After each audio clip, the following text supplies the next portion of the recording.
Zero failure project বলে একটা কথা আছে।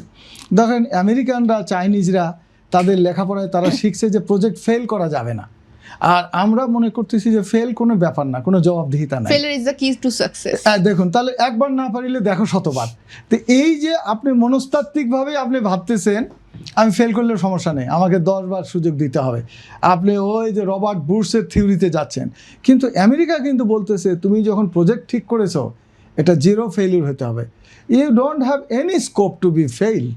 আর চায়নারা বাচ্চাদের শিখাইতেছে তোমাকে গোল সেট করা হয়েছে, এই গোলে রিচ করতে হবে, আমাদের জবাবদিহিতা নাই। ওদের স্বপ্ন পূরণে পাশে থাকতে পেরে আমরা গর্বিত। আমি এখানে বিনিয়োগটা কোথায় আসা দরকার সেটা ঠিক নাই। আপনি ধনী দেশ গরিব দেশ আপনি বুঝবেন কিভাবে?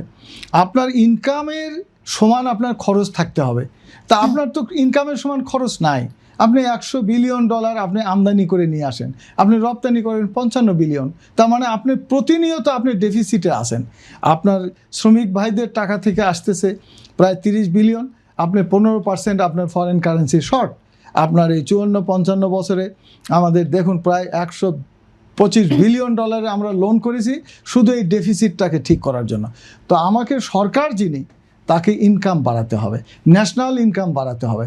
আমরা 50 লক্ষ কোটি টাকার অর্থনীতি বাংলাদেশ, এটাকে আপনি লক্ষ্য স্থির করতে হবে যে আমি 5 বছরের নতুন সরকার আমি এটাকে দ্বিগুণ করব।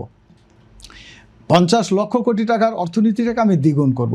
দ্বিগুণ করতে গেলে আমার শিল্প খাত থেকে কত আসবে, আমার কৃষি খাত থেকে কত আসবে, আমার সেবা খাত থেকে কত আসবে, আমার ওয়েজ আর্নার বিদেশে শ্রমিক ভাইদের পাঠানো টাকা কত আসবে।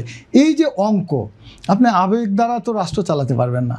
আপনি একটা বিখ্যাত বই আছে যে আপনার হলো থমাস ডেলিওর, যেটাকে বলা হয় যে আপনার রেমন্ড থমাসের লেখা বই, যে রাষ্ট্র কেন ফেল করে, রাষ্ট্র কেন সফল হয়।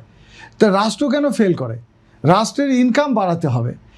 আপনি সরকারের ইনকাম হলো তার বাজেটের ইনকাম, আর রাষ্ট্রের ইনকাম হলো রাষ্ট্রের যত কর্মক্ষম মানুষ আছে তাদের অ্যাকুমুলেটেড অর্থ দ্বারা হলো রাষ্ট্রের ইনকাম। তো সরকারের ইনকাম হলো এনবিআর। তো এনবিআর কি ইন্ডাস্ট্রি থেকে নিচ্ছে নাকি চিটাগাং পোর্টে আপনার কাঁচামাল থেকে নিচ্ছে, তার যে শুল্ক যেটা দরকার? আপনার বাজেট ধরুন 7 লক্ষ কোটি টাকার বাজেট, 7 লক্ষ কোটি টাকার বাজেটের মধ্যে আপনি ধরেন 4 লক্ষ কোটি টাকা এনবিআর আদায় করবে। সে কোথা থেকে আদায় করবে? সে বলবে যে 100 বিলিয়ন ইম্পোর্ট হয়, আমি বন্দরগুলোতেই আমি এই পরিমাণ বসালেই আমার লক্ষ্যমাত্রা হয়ে যায়। এই যে চিন্তার পরিবর্তন, আপনার কর নীতি সংস্কার করে উৎপাদনমুখী এবং রপ্তানিমুখী একটা অর্থনৈতিক ব্যবস্থা যদি না করেন, তাহলে এ দেশ যে দরিদ্র, এই দারিদ্র আর কোনোদিনই কাটবে না। এবং সবচেয়ে গরিব মানুষ থাকবে যিনি কৃষক, যিনি প্রযুক্তি নাই, তিনি তার শারীরিক ঘাম দিয়ে তার জীবন সংগ্রাম চালায় আসতেছে, এবং তারাই দরিদ্র, তারাই সংখ্যাগরিষ্ঠ মানুষ, এবং তারাই গ্রামে থাকে। গ্রামীণ অর্থনীতিকে যদি শক্তিশালী করতে না পারেন, তাহলে আপনার এই যে সামগ্রিক যে জায়গায় আমরা শহরে বসে আছি, এই অর্থনীতিও একসময় ভেঙে পড়বে।